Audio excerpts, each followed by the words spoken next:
Running Sentences presents Work, Work, and More Work. Part 5. The Workplace. With everyone at odds with one another now that the work on the project has ground to a halt, not that it was going anywhere fast, everyone sort of tries to get on each other's nerves. This story is written and narrated by Michael Hunter. It is a work of fiction, so any names, characters, businesses, events, and situations within the story are products of the author's imagination.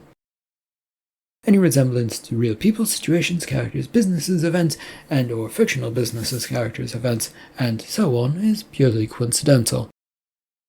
Copyright 2025, Michael Hunter, all rights reserved. Lindsay was returning after lunch. A quiet affair for her, especially after this morning's shouting match with Jess. She strolled through the lobby towards the group of elevators not far away, flashing her badge at security as she passed them. At the elevators, though, she found Bruno standing there looking right at her. "Have you come to admonish me for this morning?" Yes and no. Well, someone needed to say something since it was going to hang over the entire project, the whole project, I mean, so it is what it is. Was it really going to do that, Lindsay? How do you figure that? She found herself sputtering for more words, unaccustomed to being questioned on her motives. The CEO asked me to get questions of him, and she made it very clear that something weird was going on with him. I was just following through on that. Her own secret project, the one she personally chose the staff for. Maybe Jess was right when he said that stuff was going on around here and that they were just giving us busy work. I admit it doesn't make much sense, but you're better off asking her about it, not me. I'm trying to get to know you so that I can understand what you did and why you did it. It is simple. Miss CEO wanted me to ask questions of Jess. She may not have said that, but she implied it. I don't know her endgame, but it felt wrong to have him on this team. So you're going to do just whatever Miss Barley asks of you, Lindsay? Well, she's my boss, isn't she? I'd get fired if I didn't do the work assigned to me. Okay. She cast a sidelong glance towards him, trying to see if she'd missed something. It wasn't the response she'd been expecting. In fact, this whole conversation felt a little off. What does that mean? Well, rumors have been circling around you as well, you know. They claim you have connections that keep you around here as well. Where was this going and why? Lindsay couldn't figure it out and cursed the fact that someone had once created a rumor about her. She didn't know who it was or why they would do that, but they'd done it. You shouldn't believe such things. Like you believe the CEO? That is very different. Listen, I'm not going to lie to you, Lindsay, but someone higher up wishes to know what connections you have with the bosses. None. I've said this before and I'll say it again. None. I was hired as a new staff and still barely know anyone here. Why? Who is it that said a stupid rumor to you? One of the bosses who was acting on that rumor because they felt their position was threatened or something like that, according to whatever these business people bosses get up to. That is ludicrous, Bruno. I would agree with you on that. I have to point out, though, that you just did the exact same thing. I said it's different, and you know it. Understood, but we cannot, as much as we would like to, make our team smaller. I feel like I could do this job alone, but it would be much, much slower, and according to the CEO, who is our boss, we don't really have time to do things slower. Are you asking me to apologize too, Jess? He shook his head. If you want to. I can't force you to do anything, but we all need to work together, so it would be better to do that, yes. Well, then why do you want to work with him? I don't, Lindsay, but I only have so many resources to get this project done. If we chase off one person, that just puts us behind schedule. I didn't think we had a schedule for this. At least you never set one. They'd missed several elevators in their little argument, and the people around them were starting to notice. Lindsay coughed as politely as she could to Bruno as another arrived and made a motion for them to get on. Everyone steered clear of them as they got aboard, leaving that one just to them. The conversation had ground to a halt for Bruno, who'd made several attempts to get it going again. From the elevator to the hallway and now back to their meeting room office space, nothing was coming out of Lindsay. She was quietly working away now on her end of things, and Jess was nowhere to be seen. This would, if it continued, would need to be reported, but to who? Instead of trying to answer that question in his mind, he stared at the board they'd created with its answers. His attention went back to the word help, which was circled as the first thing to tackle. Lindsay, what do you think of when you hear the word help? He looked over at her as he asked the question, though she didn't look up from what she was reading. Helping a person out with what they need, why? What about in relation to this company? I think it doesn't help out its workers much. Right, it only does so much and then everyone is on their own. Now she looked up, rather excited by the sudden change of things. That's going to be our answer to Barley? Well, it could be. Someone, I don't know who, once said that the simplest answer is the best one. Why not build on the idea of help? Well, how, though? We need to know what employees need help with. That's not going to go well. They'll merely say everything so that they can turn into the next Jess who does nothing. Are you sure about that? I think we could at least get a few truthful answers out of them. Which then you would have to separate from people seeking to take advantage of a suggestion box where they can suggest anything. But that is the thing, though. These people are seeking help with their work, whether they mean to slack off all the time or not. The company isn't providing enough help. Bruno then spun back to the whiteboard and began rapidly writing things down. Things that might help workers or hinder them. All of it simple stuff, from work environment to snacks. He didn't want to complicate matters too much and too soon. This was only a sketch of an idea, after all. For much of the afternoon, Jess had sat and waited in the chair across the door to the CEO's office. He'd come here shortly after his argument with Lindsay, though that really wasn't much of one, to talk to the CEO. There was only one person who knew a lot about his past here, and that was Barley. Why was she stirring things up, though? Excuse me, Miss Penny, Miss Secretary? Yes, what is it, Mr. Jess? I was wondering if and when I might get to talk to the CEO. Well, you don't have an appointment, so you'd have to wait. It could happen at any moment or not at all today. If you have important work, which I'm sure that you do, you might want to get back to doing that. No, I'll wait. Just if you could tell her that Mr. Jess wants to talk business with her. Even though the secretary wasn't seated all that close to him, he could see her roll her eyes rather heavily. Then she picked up the phone and tapped a quick message on it. The phone buzzed for a second, and then Miss Penny looked at him quizzically like she didn't like what she now had to say. And before she could get it out, he stood up. She'll see you now. Thank you. He moved towards the door, which opened before he could get to it.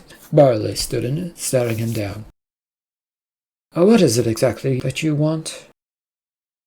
To chat about old and new times. It will be great, and you can explain exactly what you're thinking about sending your dogs after me. Dogs? The secretary asked. He's using an expression, Miss Penny. Feel free to ignore him and continue with the work you have to do, and this meeting is off the record, okay? The secretary nodded firmly as Jess went into the CEO's office.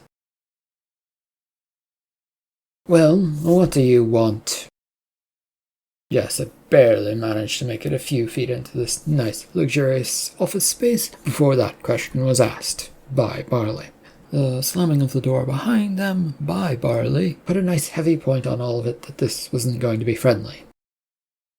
As I said, I want to know why you're sending people after me. I have not done that. Then why was Miss Lindsay asking about my past, one that you know far too well, and I don't think she knows anything about at all? Well, she may have heard about it from me, but I didn't sick her on you. Great, so she came up with all of this on her own?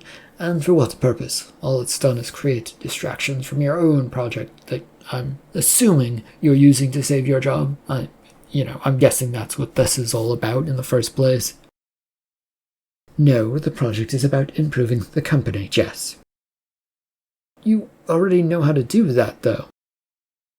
But the board and the stockholders, they need proof before they will move an inch, unless it makes them money. They aren't going to want it, are they? Jess found himself nodding along, though involuntarily. No business was simple, and once they were a publicly traded company, things tended towards money first. Still, though, there's something more going on that he could feel it itching at the back of his mind.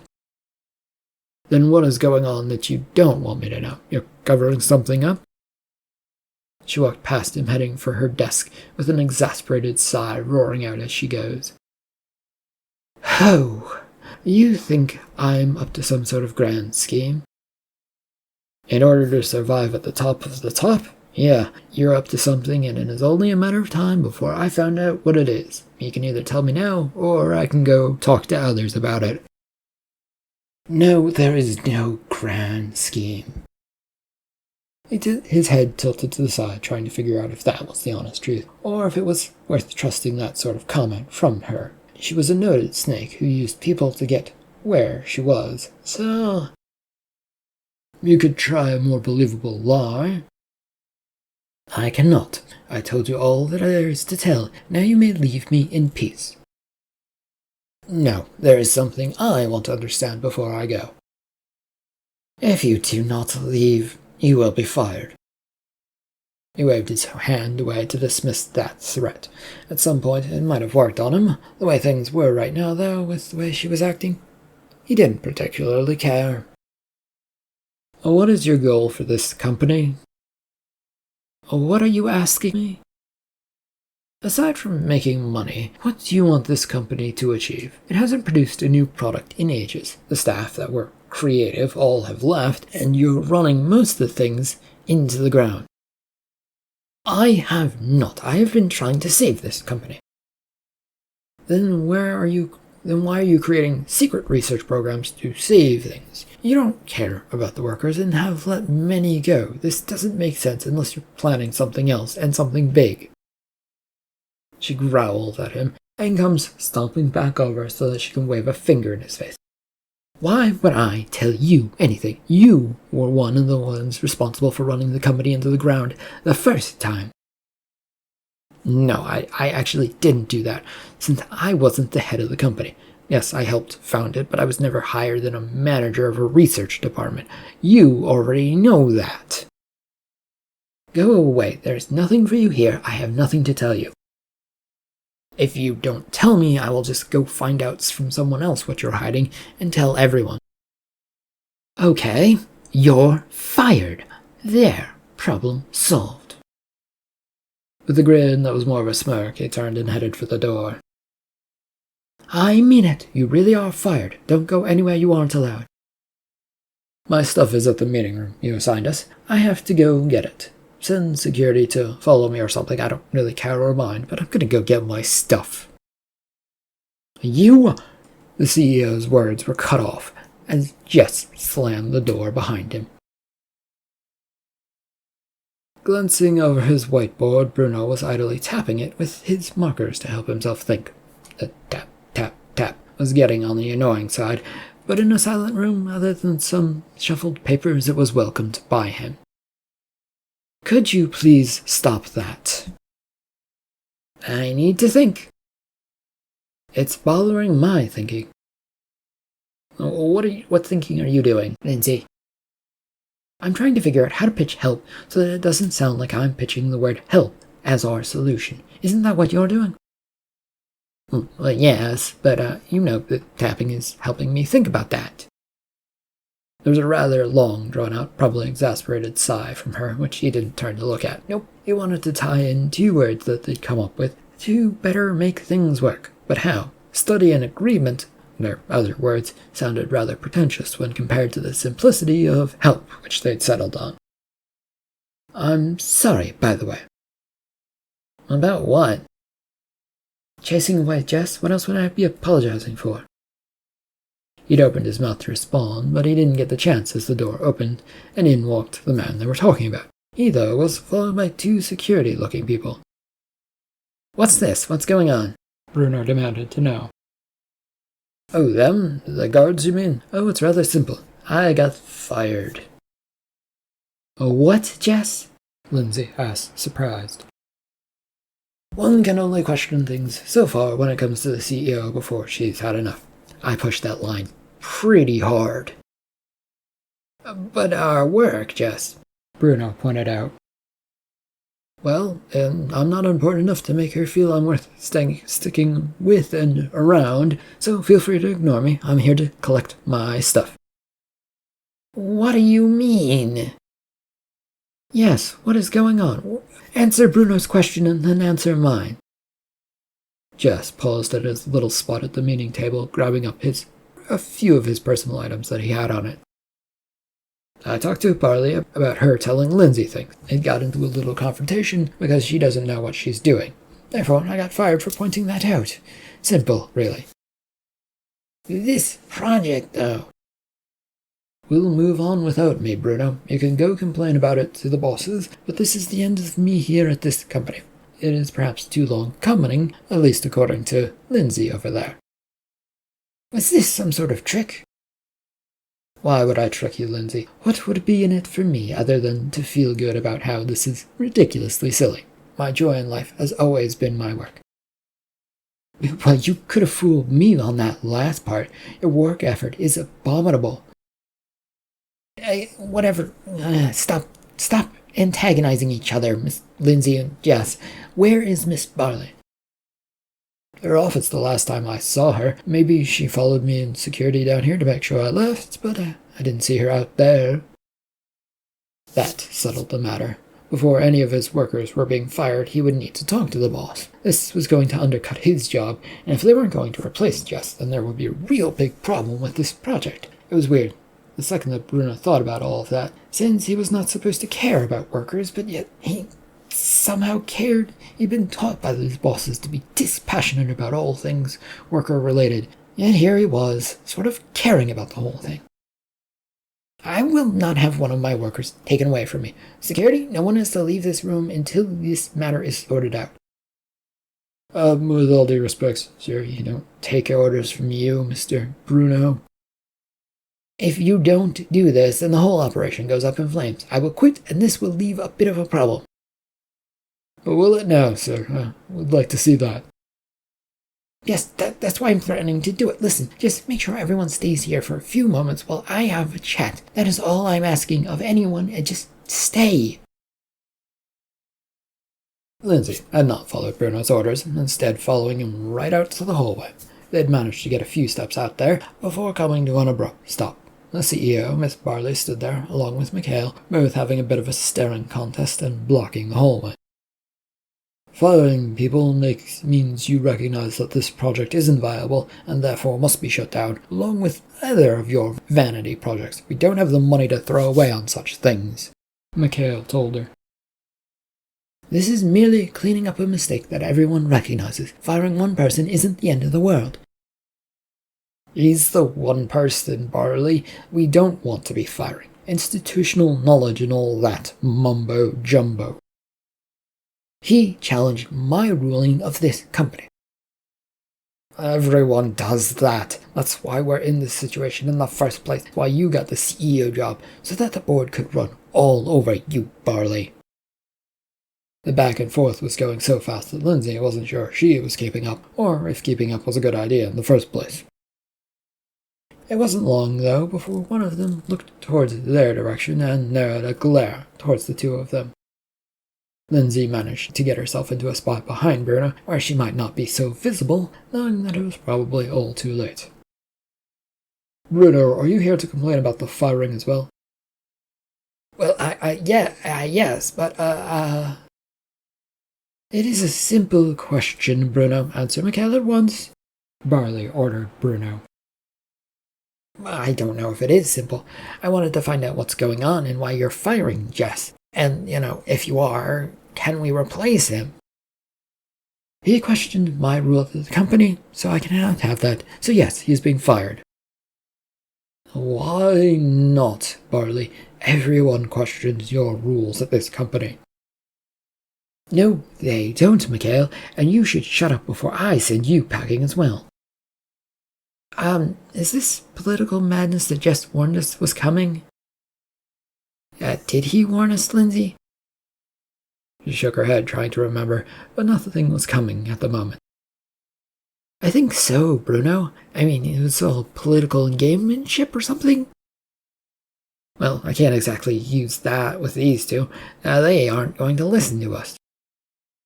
Barley, though, had caught wind of their whispered conversation and whipped around to glare at them. You two! Yes, we're here to try and figure out what's going on. If you could just have a replacement for Jess, that would be appreciated if you are actually firing him.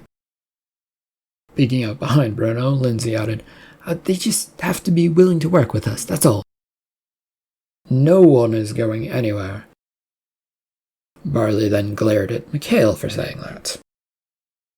Mr. Jess is certainly not staying here. The door to the meeting room opened again as Jess stepped out. He smiled at everyone and held up his box in his hands, with as few things peeking out of it, and the two security guards behind him. Well, I guess this is goodbye. You're not going anywhere, Mikhail insisted. He is being fired, Mikhail. Yeah, if you could sort that out without me being here, it's just confusing in all of this, and this just would be appreciated. I'm gonna leave. Why aren't you more worried? Lindsay stepped out in front of Bruno, eyes narrowed and looking over just after he'd said that. He then turned to her with a surprised look on his eyes. About the job? Yes. Oh, I think I get a payout according to my contract, so... That isn't in your contract. Barley had marched her way over to Jess, waving her pointer finger towards his face and then poking it into his face. Jess said as he took a step back. Take it up with HR and the lawyers then. It doesn't matter to me if you believe me or not. You go look over the contracts and everything. Why are you so calm? A payout, well, nice, doesn't feel like it would be enough to make you not care about this company anymore. You dedicated how much of your life to this place? Yes, I put in quite an amount of time, Bruno. Yeah, that is true. But it was time to move on anyway. Promises to the family and all that make it obvious that things were, coming to an end. The company cannot afford your payout according to your contract, so this will not be happening, Jess. Again, lawyers can deal with that, Mikhail. It's not my problem. Jess began moving towards the elevator in the distance, followed by those two security guards. It only took a moment for the rest of the group to decidedly, hurriedly follow after him. You have important knowledge about how to figure out this project. Unless someone new is assigned to my project, I cannot allow him to simply walk away, Bruno said. I'll take it up with Mikhail and, Barley. It is not my problem. It is your problem, Jess. Mikhail's response was just shooken away, and Lindsay was torn. She really did want Jess to leave, since it probably would make things easier. At the same time, though, it felt like things were only going to get more complicated, and more work would be piled on top of them to deal with. Can we come to some sort of solution? I doubt everyone saying yes and no is going to get us very far. You're one to talk, Lindsay. But you're the one who told me about Jess, Miss Barley. With a few quick steps, Mikhail was now in front of Miss Barley. You planned this? No, I gave some workers some more information about things. They needed to be fully informed with who they're working with and for. Jess had walked away, ignoring the whole lot of them though, and instead of heading for the elevators, he was now headed for the stairs. It seemed like a quicker exit. This cannot stand. The board needs to know about what you're messing around with things. I am not messing around, and removing one person does not need to involve the board of the company. Your worker is escaping if you two don't stop fighting with one another, Bruno pointed out. Well, he can leave for all I care. He is actually fired. No, he isn't. The company will fall apart if you do. From one measly worker is bringing everything down, Mikhail. Yes, you've ignored the financial constraints with a little side project like this one. Spend, spend, spend. That is all you like to do. Well, I'm just gonna go follow Jess. You two bosses stay here and yell at one another, Lindsay announced to anybody who was listening. The stairwell echoed with each step that Jess took. It would have been a nice distraction from what had happened in losing his job. However, he had people following him and bothering him, namely the entire group who had been in the hallway. He felt that being fired should have bothered him more. The whole firing thing is just terrible, but all he felt was relaxed. No more worries about the stupid company and how they'd ruined so much. It was nice to be calm. Can a lot of you walk and talk quieter, please? Some of us just want to get out of here nice and quietly. Jess stepped up towards them. Miss Barley, can you replace Mr. Jess? That's all we are asking. Yes, we just need workers, especially if you want this project done quickly, Lindsay added to Bruno's statement. What you have is what I can give you, unless Mr. Mikhail can work some of his magic. I'm not doing anything that will help you out, Barley. Why not? Your job relies on things going well, just as mine does.